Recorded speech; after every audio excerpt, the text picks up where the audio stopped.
Hello friends, welcome to our channel learn English with SK sir.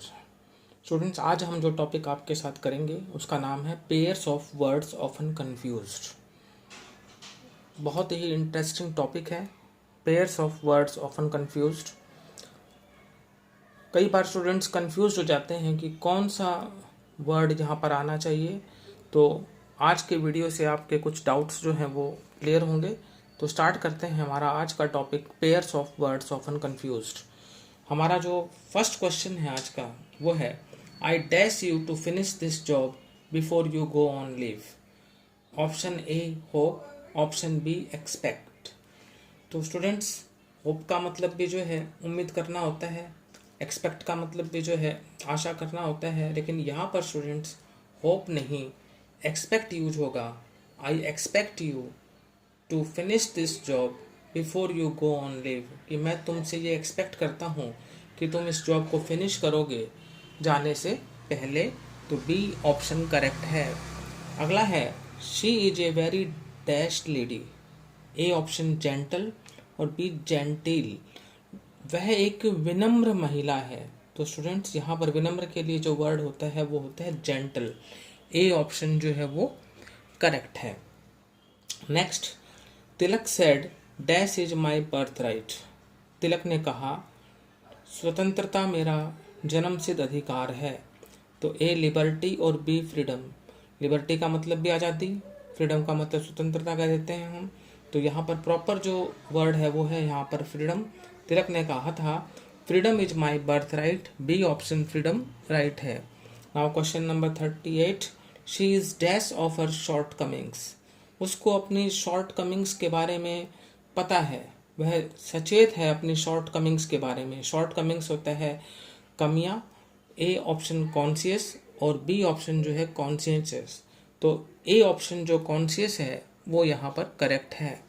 Now question 39, smallpox is a dash disease which has been eradicated in India. Smallpox एक ऐसी बीमारी है जिसको कि भारत से जो है ख़त्म कर दिया गया है, समाप्त कर दिया गया है। ए ऑप्शन कंटेजियस और बी इन्फेक्शियस। तो स्टूडेंट, स्मॉल पॉक्स को हम कंटेजियस डिजीज कहेंगे, न कि इन्फेक्शियस। ए ऑप्शन करेक्ट है। Now question 40, his sisters behaviour was dash. A option contemptuous, B contemptible. उसकी सिस्टर का जो व्यवहार था वो निंदनीय था। तो स्टूडेंट, उसके लिए वर्ड यूज होगा कंटेम्प्टिबल। बी ऑप्शन यहाँ पर करेक्ट है। Question 41, you can cut that with a blade. A card, B cord और सी कॉर्ड। तो स्टूडेंट्स, कॉर्ड की यहाँ पर जो करेक्ट स्पेलिंग होगी वो होगी CORD। तुम उस कॉर्ड को ब्लेड से काट सकते हो। तो बी ऑप्शन कॉर्ड सही है। Now question 42, the educational institutions no longer give dash punishment. A corporal और बी कॉर्पोरियल। तो स्टूडेंट्स, इसमें कहा गया है कि जो शैक्षणिक संस्थाएं हैं अब जो है कॉर्पोरल पनिशमेंट नहीं देती, यानी फिजिकल पनिशमेंट जो है वो नहीं देती। तो ए ऑप्शन कॉर्पोरल आपका सही है। Now question 43, her success in the IAS examination is dash. A option credible, B credulous, C creditable. उसका IAS एग्जामिनेशन में जो सफलता है वो क्रेडिटेबल है, यानी उल्लेखनीय है। तो सी ऑप्शन क्रेडिटेबल सही है। नेक्स्ट है question 44, to tell a lie is a dash. A option sin, B crime, C vice. A sin यानी पाप, बी क्राइम यानी अपराध और सी वाइज यानी बुराई। तो झूठ बोलना वो एक पाप है। तो स्टूडेंट्स, यहाँ पर करेक्ट जो वर्ड होगा वो होगा सिन। ए ऑप्शन करेक्ट है। To tell a lie is a sin. Now question 45, she dash the authority of the principal and was expelled from the college. उसने प्रिंसिपल की जो अथॉरिटी थी उसको डिफाइड किया और इसलिए उसको कॉलेज से जो है एक्सपेल्ड कर दिया गया, यानी निकाल दिया गया। तो एक है डिफाई, एक है डिफाइड। तो डिफाइड यानी सेकंड फॉर्म यहाँ पर यूज होगी। तो B option, she defied the principal authority of the principal and was expelled from the college. B option defied is the correct option. Now question 46, the thief dash to disclose the truth. चोर ने सच्चाई बताने से इनकार कर दिया, मना कर दिया। तो डिनाइड का मतलब भी स्टूडेंट्स वही होता है, रिफ्यूज्ड का मतलब भी मना करना होता है, लेकिन यहाँ पर जो अप्रोप्रिएट रहेगा वो रहेगा रिफ्यूज्ड, न कि डिनाइड।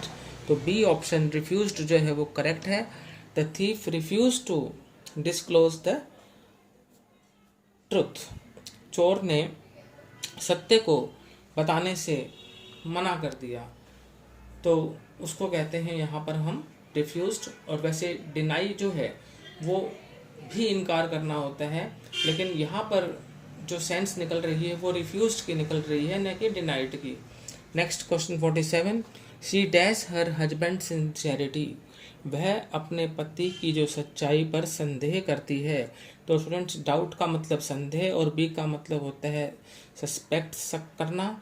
तो लेकिन यहाँ पर स्टूडेंट सिंसियरिटी की बात की जा रही है तो उस पर संदेह है, तो पति पर संदेह नहीं है। अगर वहाँ पर ये कह सकते सी सस्पेक्ट्स हर हस्बैंड, मान लो कोई मर्डर किया हो या और कोई बात हुई हो तो उसमें आता है सस्पेक्ट।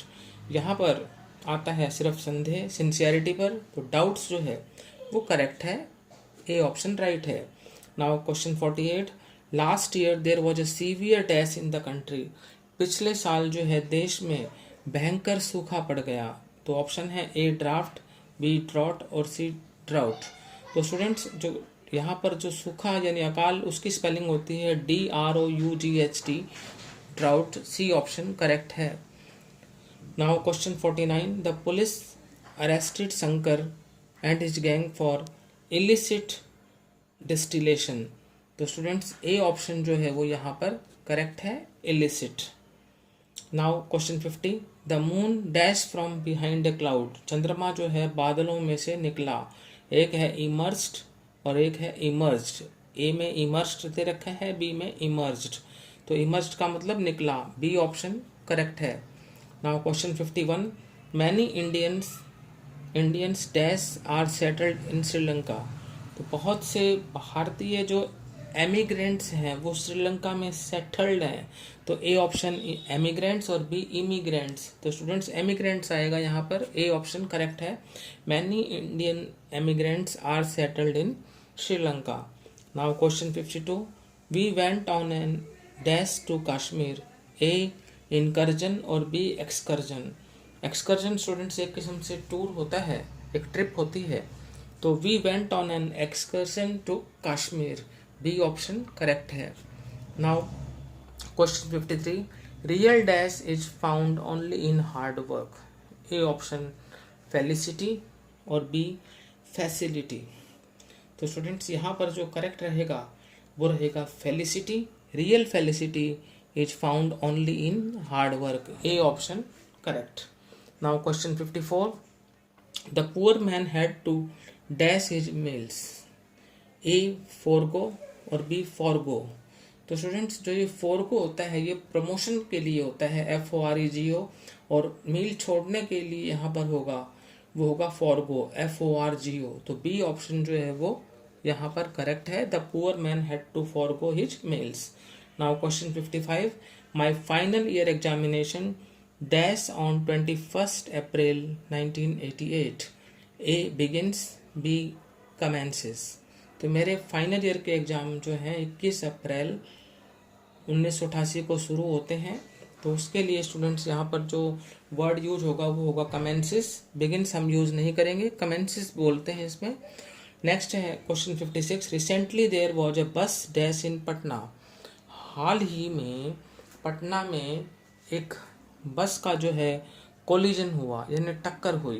तो उसको कोल्यूजन नहीं कहते, कोलिजन कहते हैं। तो ए ऑप्शन कोलिजन जो है वो राइट है। So students, today we have discussed the topic pairs of words often confused. We will bring more sentences with you in the next video. आज के लिए स्टूडेंट्स इतना ही। यदि आपको हमारा topic pairs of words often confused जो है समझ में आया है तो हमारे इस वीडियो को लाइक करें, शेयर करें और हमारे चैनल को सब्सक्राइब करें। हम आपके लिए इंग्लिश ग्रामर के जो वीडियोज हैं वो लगातार लाते रहेंगे। तो आप हमें अपना सहयोग दीजिए ताकि हम आपके लिए और अच्छे वीडियोस लेकर आएँ इंग्लिश के लिए, ताकि आपकी जो इंग्लिश जो है वो इम्प्रूव हो सके, आपको ग्रामर के सारे रूल्स जो हैं वो अच्छे से आ सकें। तो थैंक यू वेरी मच।